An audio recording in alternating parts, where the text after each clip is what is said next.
Rhett Palmer. The mayor of the airwaves is ready to go. Talking to people you want to know. Face to face, one on one. Get the story and have some fun with Rhett Palmer. And now, the most trusted name in radio, Rhett Palmer, the mayor of the airwaves. Yes, it is I, the mayor of the airwaves. How are you, ladies and gentlemen? Another beautiful day in paradise. And Mr. B, how are you doing this morning?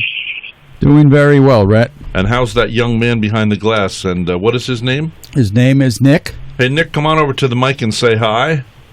How are you doing, Nick? I'm doing well. And what age are you? I am 17. 17, and you're from what school? The charter high school. Okay, and you're mentoring Mr. B? You're mentoring the show. How long will you be with us? What's going on? What do you think so far? Well, I think it can get pretty chaotic sometimes, but it's certainly interesting. You're not naive, are you, Nick? Yeah, no. Well, we'll continue. So you're going to be with us for a while, a few weeks, or how long does this last? I plan on being here a while. Oh, good. Well, we like you. You're a very mild-mannered, nice young man, and anything we can do to help you, please. You never know. You might be the next Steve Jobs here, One day we may come to you saying, help us. So we have my nephew on the line. He's not 17. He's actually, I think he's 47, right? Correct. Okay, 30 years his senior. And you know the story of my nephew. We did not know each other existed until a year ago. And I don't know if you found us through Amazon.com. There's somebody making noise. Something is being scraped around or something. So I don't know who's doing what. But did you turn the air conditioning on? It's not your fault this time. Okay. Maybe it's Lynn. Lynn? Yes. Okay, you must be doing something because there's noise. Are you it sounds like your nails? No. Oh, my God. Anyway, so, okay. So tell us why we're having this phone call today, James. Just to let people, the general public, understand the consequences of adoption. The agencies, Catholic charities, and all these organizations will be very quick to try and point out the positives. And there's a lot of, we all need a reality check as to what's going on, what it does to the first mothers, what it does to the adoptees, and what it does to the families. You think about in my one case, all the relationships that were affected and altered, and I try to focus on the positives. I was lucky, had a good adopted family, and that I have wonderful people in my life as a result of that. But also at the same token, I've lost time with wonderful people that were in my natural family. So it's interesting, and adoption's a crapshoot. You roll the dice, and the adopted family may or may not be such wonderful people. Okay, so what I want to know is, now wait a second. You were an orphan. Living somewhere in New York, right? Were you at an orphanage or what? I'd have to look up the dictionary definition of that. I was the child of a young mother. Okay. Who was shamed into surrendering me to adoption because it was a shame to the family, and she didn't have the foundational. I'm making up a word about it. She didn't have the foundation and the support of her family. To keep me, and there I go. Okay, so anyway, so what does she do? Did she go to New York City and go to what happened? Where back then, this is one of the things I think has changed a little bit. Back then, there was the social stigma, of just seeing an unwed pregnant mother in the neighborhood. Yeah. So all these mothers were sent away. Or not all, most. She was sent away to Catholic charities in the Bronx. I was born in a hospital that was probably a block away from there. Okay, and what happened to the baby? You're the baby. What happens to the baby? Well, I understand that she was one of the fortunate ones that held me for an hour on day 2. When I was born, I was taken out with forceps, which was kind of common back then, I guess. Oh, so was I. I was taken out with forceps. Yeah, I don't think that had anything specific to adoption, but on day 2. Although maybe they somehow knew precognitively that you were a knucklehead. Yeah. she got the helmet, and Mom will say that she felt that the nurse didn't realize, maybe the nurse was doing something she shouldn't have when she brought me to her for her to hold for an hour. So I feel good that happened at least, and then that was it. Hold on. Now you know Linda. Now you know your birth mom, and you're both fallen in love with each other over the last year. Okay, so what has she said? What was going through her heart and head when she's holding you 2 days after giving birth to you? It's been difficult for her to talk about the very, very specifics of that, and maybe we'll do an interview with her one day and hear straight from her what that's like. Okay. But I know, I don't have the answer to that very specific question. Okay. But obviously, it's extremely meaningful. This is a mother and her firstborn child, or any child is significant. Okay, so this has to do with Catholic adoption services? Catholic Charities. Now, I do know that I have given money in the past to Catholic Charities because I understand that 94 cents out of every dollar does, in fact, go to help people medically and with food around the world. They're known for not sucking a lot of the money up for administrative costs. So I think they're in a positive light in my mind thus far. Now, mine. Okay, we'll find out why. Well, okay, so they take you, and what happens to this child? You, the little baby, what happens? Do they cart you off from hospital and take you where? So the process then is different than the process now. Back then, and again, I'm born 1970, July 1st. I think there was a law on the books that I could not be adopted until I was 3 months old. So why? My best guess, I don't know. I don't know the justifications for that. Maybe to find out if you were born addicted to a drug or something. I don't know. I don't know, but frankly, we have all these rules and regulations about you can't take a puppy away from the dog until 8 weeks. That dog cannot be adopted. It's with its mother, but children just are ripped away. Yeah, from what I understand, isn't that insanity? What is that? From what I understand, and I only know this because of talking to other adoptees and birth mothers. Natural mothers. I was probably put in foster care for 3 months. Okay, then what happened? Okay, fine. What happens to you? That means you were at somebody's home. Then what happened to you next? Were you brought up in an orphanage? No. I was adopted at precisely 3 months to the day. October you were 1st. Adopted. Oh, okay. Yeah. So you've been with your adopted family since you were 3 months of age. Yeah, they would have taken me probably in a day, or if they could have. I think they were waiting and could be, Okay, and this turned out to be, from what I know now, a very loving family. You fell madly in love with your dad who adopted you, but you, of course, I lost my biological father the day before my 5th birthday, my father, and then you lost your dad, your adopted dad, but your dad at the age of what? You were 13 or 14, which broke your heart, right? Yeah, he got deathly sick when I was 13 and died when I was 15. Okay, and that's a tragedy that can happen to anybody. They were my parents. Yeah, they were your parents. And you, from the start, did they inform you that you were adopted? When I could read, I was given a book. Oh, you were. But the things that people knew in the 70s are different than things people know now. And even though people still are not always very smart now, but back then, my mother forbade anyone from talking about adoption. It was just something that was known, and thank God they told me. I understand why. She didn't want you to be hurt. She was afraid some idiot would say something.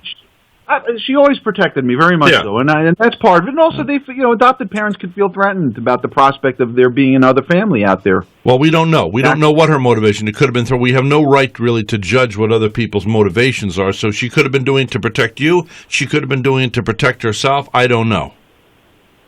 It's a natural feeling, and I can only surmise that talking to other adopted parents and trying to put myself in her shoes. Well, I can imagine. Let's say I had a daughter. I thought about adopting, when I was younger. I thought maybe I don't need the girlfriends. Maybe I just need to, instead of putting up with an adult female, just have myself a little daughter. And she would, but okay, so now I've adopted a daughter. She's now 16 years of age, and she says, Daddy, I want to find out who my real daddy is. And I'm going to go, break my heart. Yeah, but you know what? I love you enough that's cool, and as in Cece's case, I'll give you the money so you can make this happen.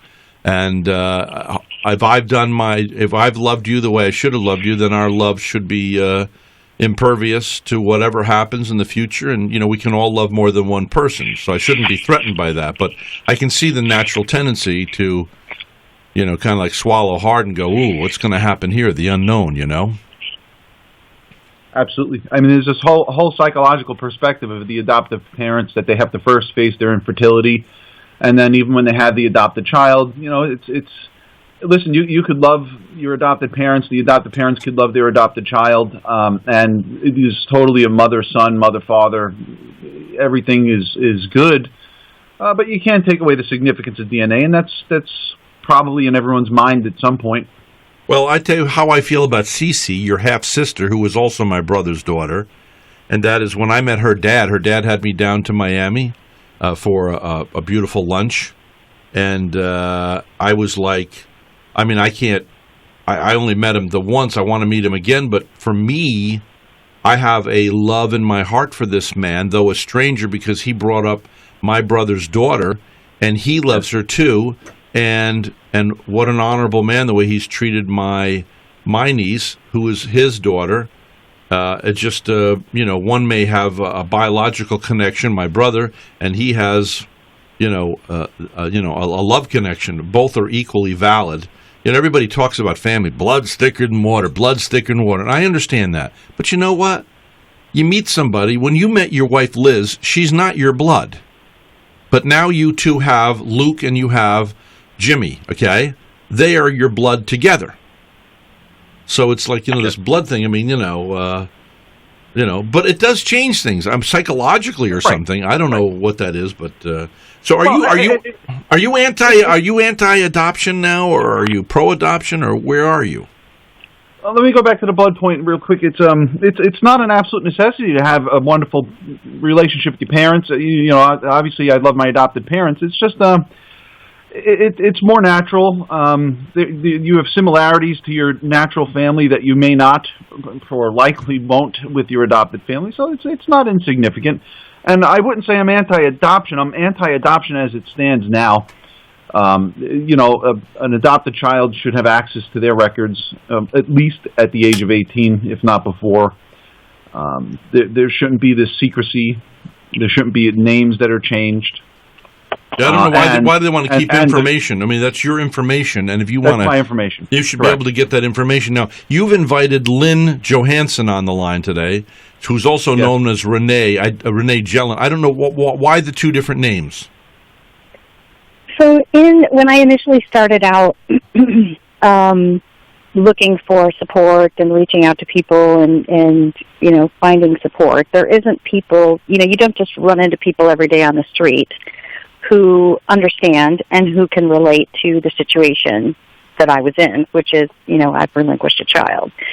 So, and there's some guilt and there's a lot of shame in that. I literally lost faith in myself when I really didn't need to, and was in, a completely temporary crisis and ended up applying a permanent solution to it. And, the whole stigma, we were talking about that just before we went to break, that is real. And you literally, mothers can go from saints to sinners. You're doing a fantastic thing, and as soon as you start speaking, maybe negatively about it, now you're a sinner. Well, you shouldn't have gotten yourself into that situation, and all of the judgment comes then. So, that's still a big factor today. I really didn't need to lose my son. I was literally in a temporary crisis. And, my situation... Well, can you tell us what happened? Yep. Like I said, I did career first. I started having kids later in life. My first I had at 35. And, my second came along shortly after I met my now husband, then boyfriend. And I was contracting, had a private insurance policy that was not going to pay for my C-section that I needed. It didn't have maternity coverage on it. So this was money driven, that you wanted to get somebody to pay for you, so the child was put up for adoption? Not at all. Oh. No. What I ended up trying to do right after that was I tried to figure out a cash price. I'm a businesswoman. I know how this works. Cash price is usually a little less. So I contacted the hospital, the agency, the doctor's office, and the anesthesiologist. And I said, give me your cash price. What can you help me with? Yeah. And they basically came back with $15,000, and I had to have the $15,000 paid before I went into labor and walked in the hospital door.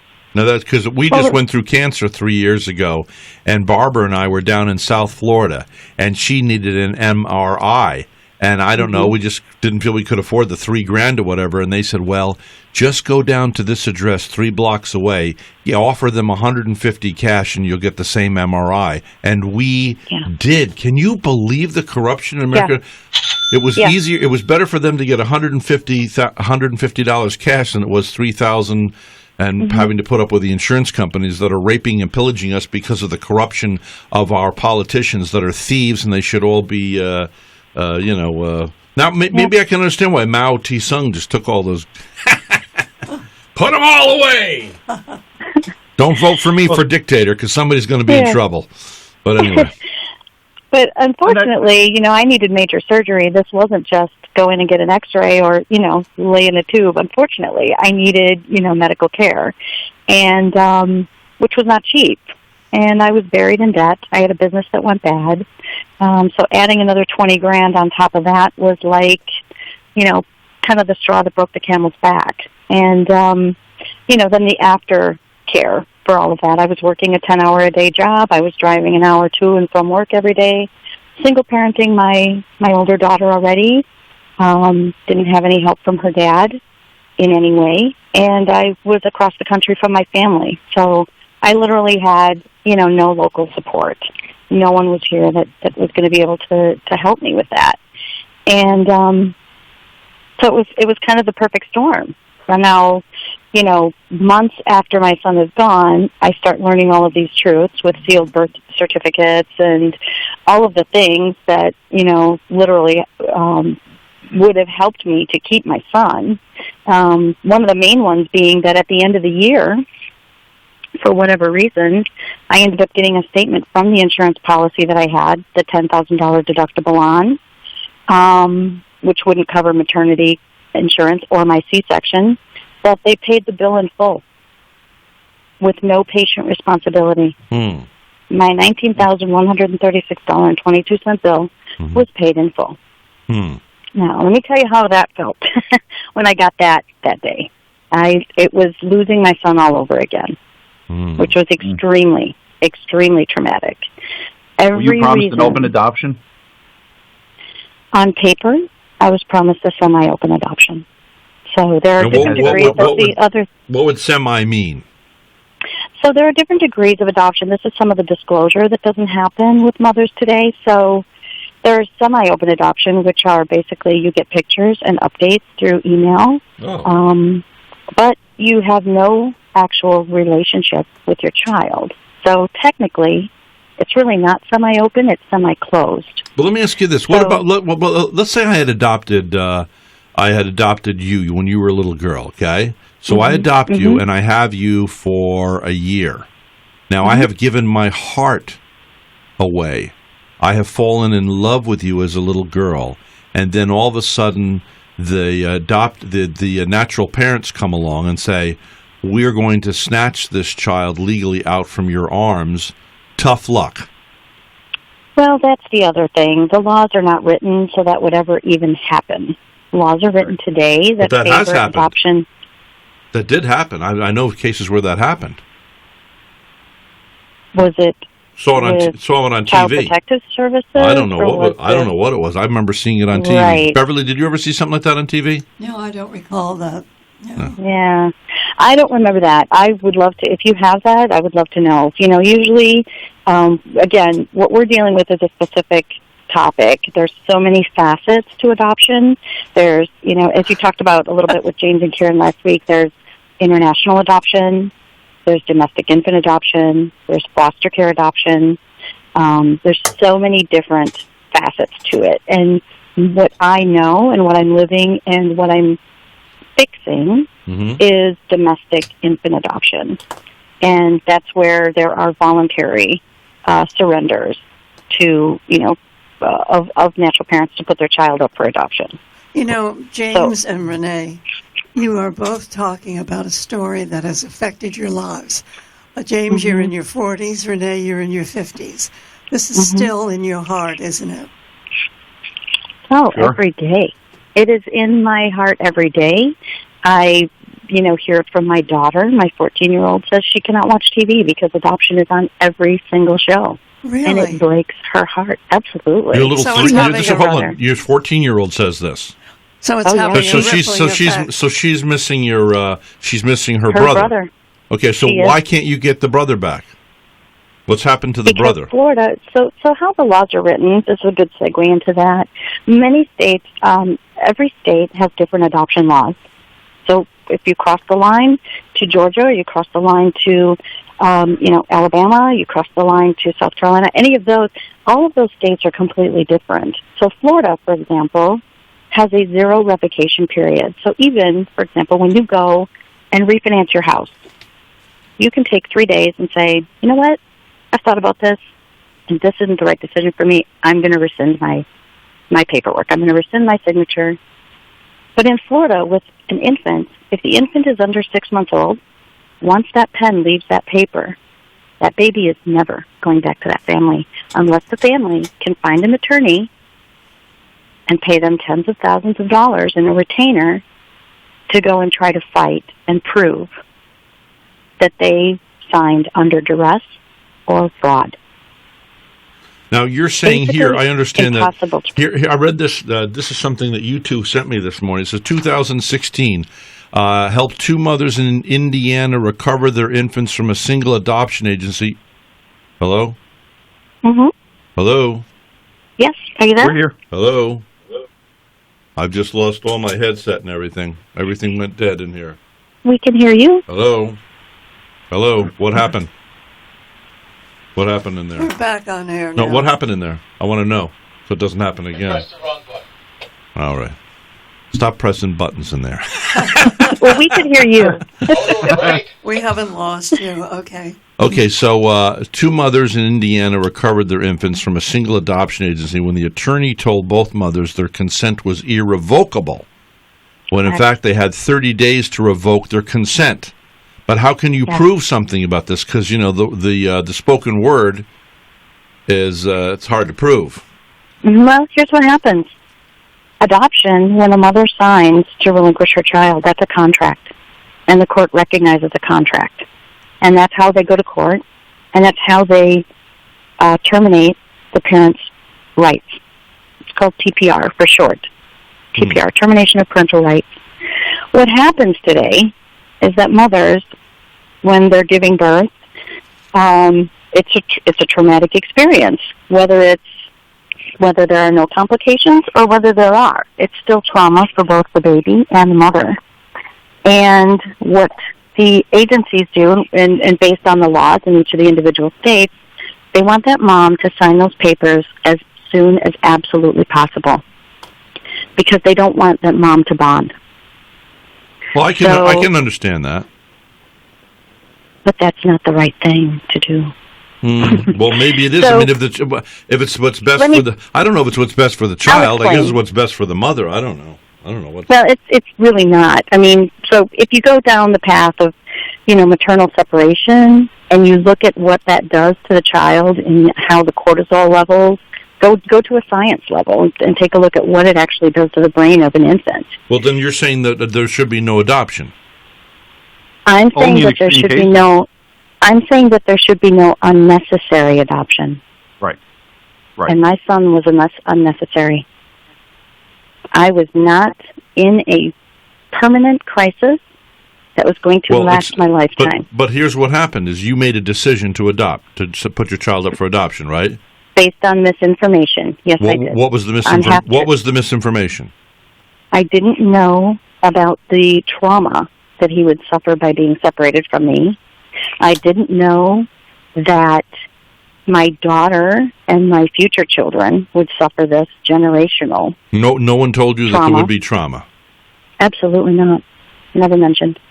No one told me that this grief is really what they call disenfranchised grief. At least your child's alive somewhere. How many women were not told that there would be a boomerang effect from adoption, and they live in the shadows for the remainder of their lives with these haunting feelings of guilt as they're walking down alleyways and overindulging in alcohol and drugs because they can't make the pain go away because they decided to have a child. Whose responsibility is that, though? I mean, the decision, though, has to stop somewhere. So it stops with the decision. I rob a bank. I rob a bank today. That's my decision. Oh, well, my father didn't give me enough money, or I'm in an area where everybody's multimillionaires, and I'm destroyed. Well, still, I made the decision to rob the bank. That's the bad thing. So I don't know what kind of a safety net we can create for all this. But we got to take a break. We'll come back. All right.